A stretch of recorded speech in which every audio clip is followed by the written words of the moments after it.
Hello everyone, my name is Katie Downs and today I'm going to be reading Toto in Trouble, written by Jill Barnes and illustrated by Ken Asuka.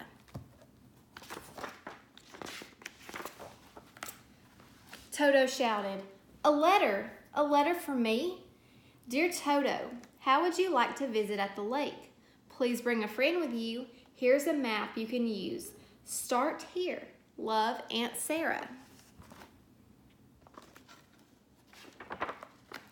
Aunt Sarah's letter said, "Bring a friend," so Toto asked Bonnie Rabbit. "Of course I'll go," Bonnie agreed. The day for the visit came. At breakfast, Toto's father said, "Be sure to follow your map." His mother added, "Be polite when you get there," and his little sister Popo only said, "Don't get lost, Toto." "I won't," he answered. "I have everything I'll need, the map, lunch, and lots more." Just then Bonnie called, "Hi, Toto, when do we start?" "Right now," he shouted, and ran to gather all the things he planned to take. What Bonnie saw made her laugh. "Toto, what do you need all of that for?" "This is my life belt," Toto explained. "I have an umbrella for shade. I can see a long distance with my telescope. And I have a book to read and a spoon and dish for lunch. I have my toothbrush handy and the windmill tells when the wind is blowing." "That's too much," his mother said. "You'll be tired before you come to the first hill. Just take your backpack, lunch, and cap." Toto looked sad for a moment. He was proud of the life belt he invented, but maybe he didn't really need it on a walk to his aunt's. He left it at home. Toto and Bonnie waved goodbye. Soon they would be in a field of flowers. Bonnie looked at the flowers, but Toto ran on ahead. Now they skipped along and slid down a hill. Bonnie's hat blew off, but she got it back. And soon they came to a log bridge.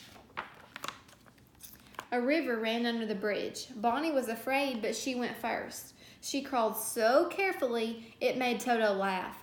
"What's the matter?" he called. "Watch me. I'll walk across on my hands." "Stop, you'll fall," Bonnie warned, but Toto didn't listen. Suddenly there was a strong puff of wind and Toto tumbled into the water. Bonnie called, "Toto, are you hurt?" "Lucky Toto," he was laughing. His clothes were wet, but he was all right. Out of the water, Toto stopped laughing. He was dripping and cold. The clothes in his backpack were all wet too. "Don't worry," Bonnie said. "Walk along and your clothes will dry." Toto shivered. He needed dry clothes now. Bonnie had an idea. She whispered it to Toto and they both laughed. Bonnie took a dress and an apron from her backpack. Toto shook his head. He changed his mind. He wasn't going to put on a dress. How could he walk and run? "Don't be silly," Bonnie said. "You're cold. You need dry clothes." So with a lot of fussing, Toto slipped off his wet clothes and put on the dress. "Where's my baseball cap?" he asked. "I look better with a cap." They started on, but Toto said, "Wait, I hear voices. I don't want to meet anyone." "Pretend we're sisters," Bonnie answered. "That's our plan. It will be fun, you'll see." Walking through a field, Toto and Bonnie saw they were not alone. A hedger and a duck stopped. "Look at the girl with a boy's cap," the duck quacked. A big bird in overalls held his sides and laughed. A fox said, "She talks like a boy." "Everyone thinks I'm a girl," Toto said to Bonnie. "All right, I'll skip along and make it a game. You'll see." Toto picked a pink flower and rubbed his face with it to make himself look more like a girl. "Now watch what happens," he said. Two raccoons came along and gave Toto and Bonnie puzzled looks. Toto pretended he was scared of something in the grass. The raccoons wanted to help but didn't know how. Bonnie acted like a big sister. "Come on, sister," she called. The big raccoon asked where the sisters were going, and Bonnie said, "We're going past a waterfall across a river to visit Aunt Sarah." "You are?" the raccoon asked. "Guess what? Our grandmother lives next door to your aunt. We'll come along too." So Toto, Bonnie, and their new friends set out together. They soon came to the waterfall. Bonnie said, "How beautiful!" But the raccoons and Toto ran on ahead.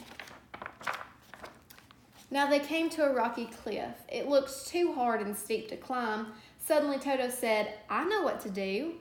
He took a long green vine, he scrambled up the cliff and tied the vine to a tree. "You are smart," a raccoon told Toto. The big raccoon held the vine at the bottom of the cliff while Toto helped Bonnie to the top. Then he helped the little raccoon, but the big raccoon climbed up by himself. From the top of the cliff, they saw the lake. It wasn't so far to Aunt Sarah's house now. Wouldn't they be so happy to see her? Everyone ran out to meet the visitors. Nobody noticed when Toto and his cousin ran off by themselves. His cousin gave Toto some clothes to wear. Now Toto looked like a boy again. No more skirts and aprons for him. No more pretending to be what he was not. When Bonnie saw him, she said, "You look like Toto again." "I am Toto," he said, and just then someone called, "Time to eat." It was a party with lots for a hungry Toto to eat.